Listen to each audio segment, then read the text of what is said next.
It's Monday, which means it's time to take a look at the power rankings for week 18 for the Ontario Hockey League. And right now, when you look at the overall standings, you've got a lot of polar opposites. The teams at the top of the standings doing extremely well. Point streaks, winning streaks, they're getting the job done. But then when you look at the bottom of the overall standings in the Ontario Hockey League, there's a lot of long losing streaks right now and teams that have been struggling over their past 10 games and has had an impact here on the power rankings. So let's dive right into it with team number 20. It's the Brampton Steelheads. They are down one position from last week, and it's a struggle right now for Brampton. 0-3 was their record last week. Losses to Kingston, Windsor, and Oshawa. And that one against the Generals really stings because Oshawa was on a 14-game losing streak when they defeated the Brampton Steelheads. For Brampton, they've now lost 6 straight. They're now 4 points behind Sudbury for the final playoff spot in the Eastern Conference standings. So we'll see what Brampton can do this week as they've got 2 tough opponents coming up. Saturday, they're in Barrie, and then Sunday in Niagara. At 19, the Oshawa Generals. They are up 1 position, so they're out of the basement. They snapped to that 14-game losing streak, and Matthew Humphreys, his first career OHL win. And I feel for Humphreys because he's been playing some really good hockey for the Generals, keeping them in those games despite falling short. And he's been rewarded with that first career win. So, for this Oshawa team, I feel like this team is better than what their record indicates. And I mentioned this during the broadcast on Saturday when the Generals were in Barrie, because Humphreys, he's doing the best that he can to keep his team in it.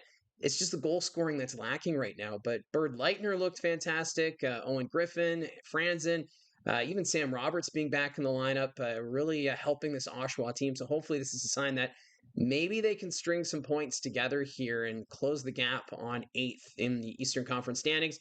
But this week, they are in Ottawa on Saturday, so that's not an easy contest. And then the Kingston Frontenacs on Sunday, and the Fronts have had Oshawa's number all year long. At 18, the Erie Otters, no change from last week. And for the Otters, they have the youngest roster in the OHL following the OHL trade deadline, and they've been struggling to get some points right now. 0-2 is their record last week. Losses at home to Windsor and Saginaw.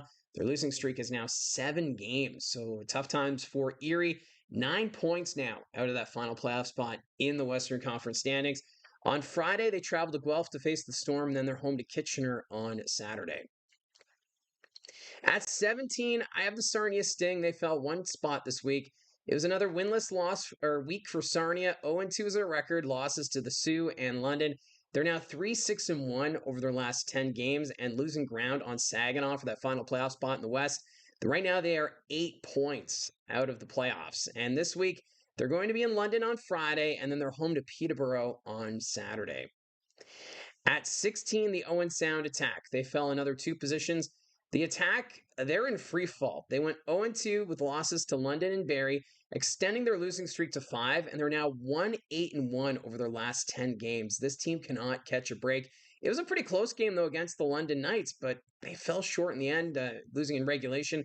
Now, for Owen Sound, they're 6th in the Western Conference standings, but Guelph tied with them in points, and they're just 1 point ahead of the 8th place Saginaw Spirit. So Owen Sound could quickly fall to that final playoff spot in the conference. So what was a hot start to this season, it's night and day difference between what we saw at the start of the year and what we're seeing now in the second half. And this week, they are in Kitchener Friday, so that's not going to be easy. And then they're home to the Niagara Ice Dogs on Saturday. At 15, the Guelph Storm. I have them up 2 positions this week. Now, they were 0-2. That was their record last week. But the struggles from Owen Sound and Sarnia propped up the Guelph Storm for the power rankings. Zachary Jovanovski, though, what an outstanding game in net in Kitchener yesterday. 37 saves to keep the Guelph Storm in this hockey game. They ended up losing 4-3. This score could have been more lopsided if it wasn't for Jovanovski, so shout out to the young netminder.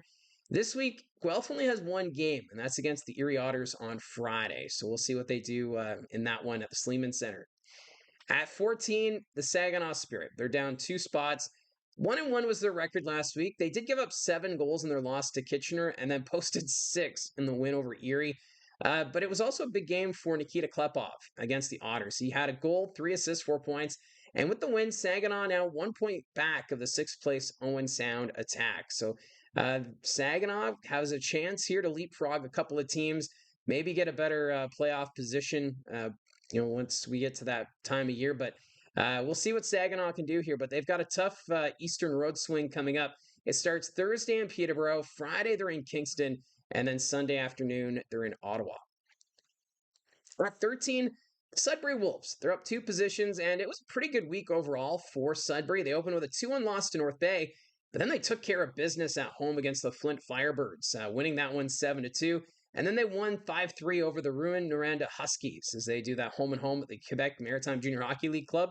JC Lemieux, he has been a solid addition coming from the Windsor Spitfires.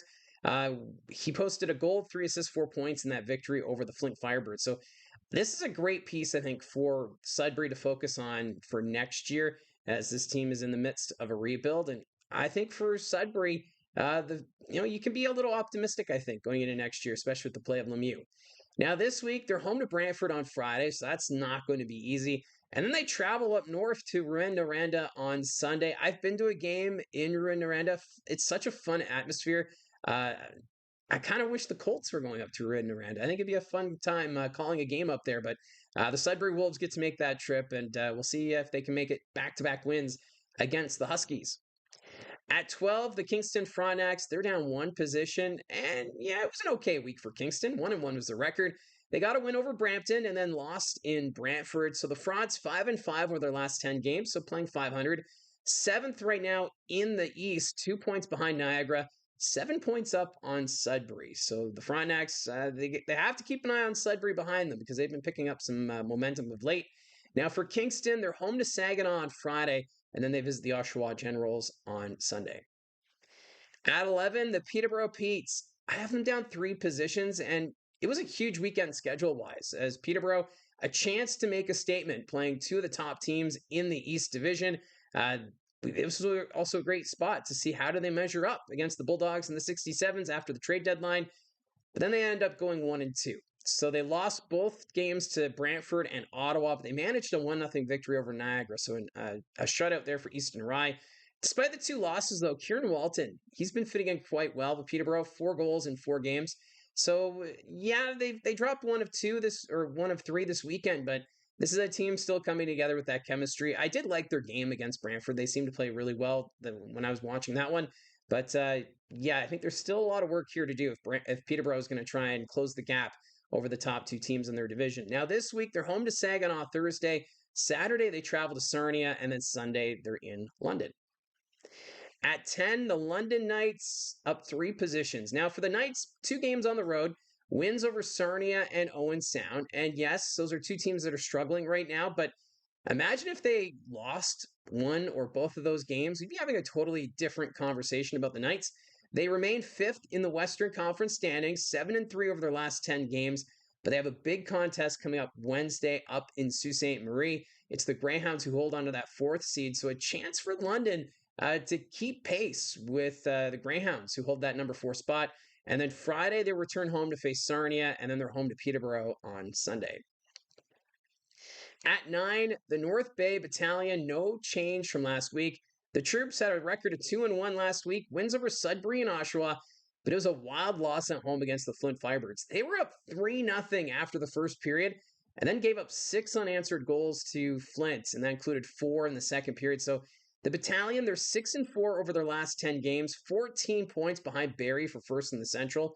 So for North Bay, a team, the Central, it's a wide gap, but they still have that chance to maybe try and catch the Peterborough Petes in that 4 seed. This week, they're home to Brantford, so that's going to be a tough contest Thursday night.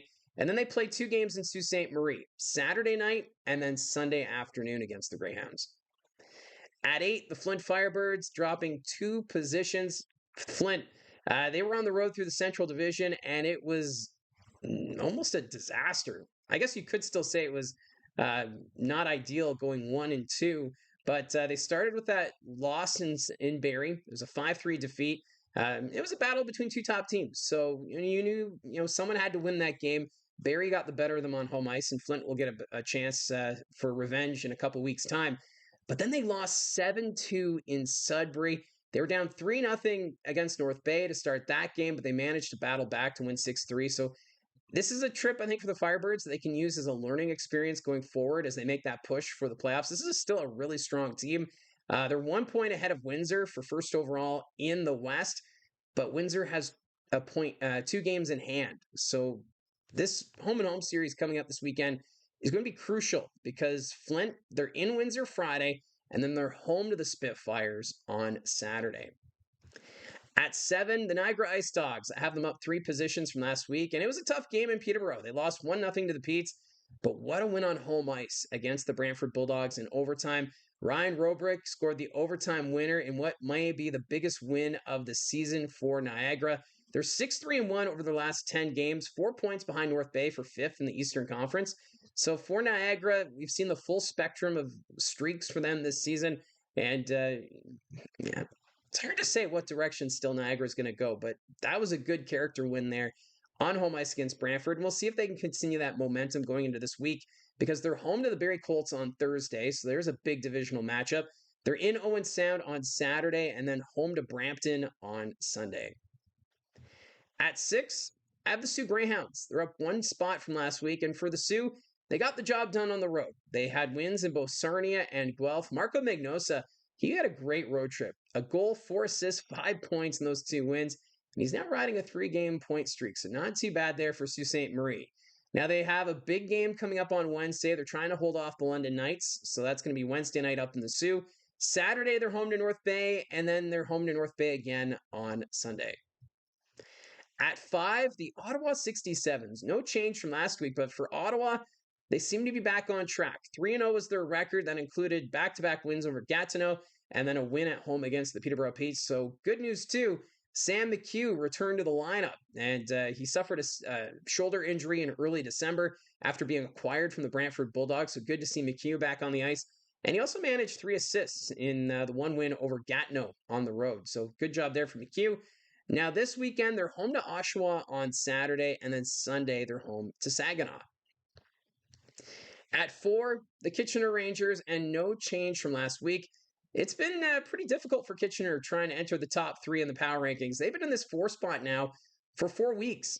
Kitchener, 2-0 was their record last week. Jovanovski gave them a hard time in the 4-3 win against the Storm.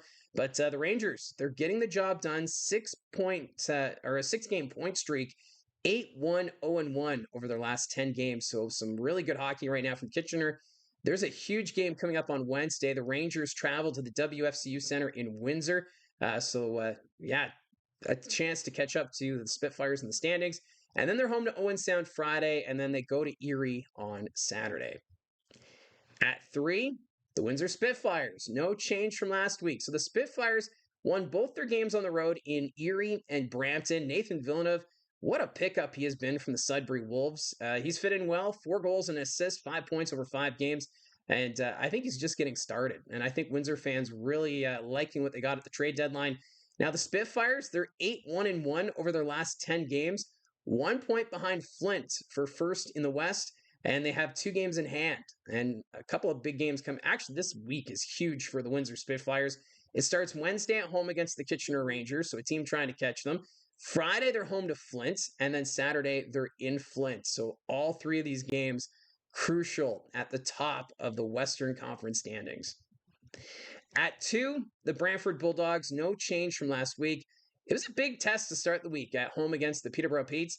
Despite trailing most of the game, the Brantford Bulldogs came back and won 4-3 in regulation time. They also earned a win at home against the Kingston Frontenacs, but then fell short in overtime against Niagara at the end of the 3-3. So Brantford, 7-2-1 over their last 10 games.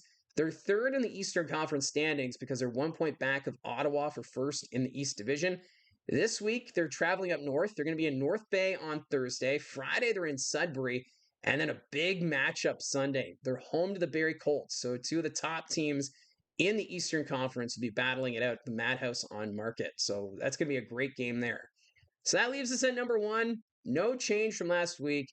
It's the Barrie Colts. And for the second week in a row, Barrie holding on to that top spot in the power rankings.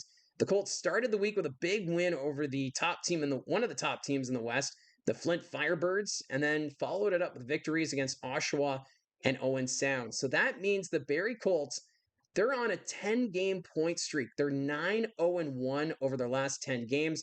They find themselves 5 points behind Ottawa for first in the Eastern Conference standings. 4 points behind Brantford, but because they're first in the Central, they get the number 2 spot while Brantford sits number 3. So that leads us to a pretty big week here for the Barrie Colts. Thursday, they're in Niagara. Saturday, they're home to Brampton. And then Sunday, the Barrie Colts travel to Brantford. The second of 4 meetings this season. Both games have been on the road in Brantford for the Barrie Colts. But man, oh man, that's going to be a huge battle coming up Sunday afternoon, 2 o'clock. And we will have the radio call here on the channel. The live stream will get underway at 1:45, and then the broadcast of the game will cover puck drops starting at 2 o'clock from TD Civic Center in Brantford. So that's how I see it from the booth. Let me know in the comments down below your thoughts on the power rankings and your thoughts on how your team has been doing of late. Let me know in the comments down below. Don't forget to hit like and subscribe if you haven't clicked subscribe already, and we will talk to you again soon.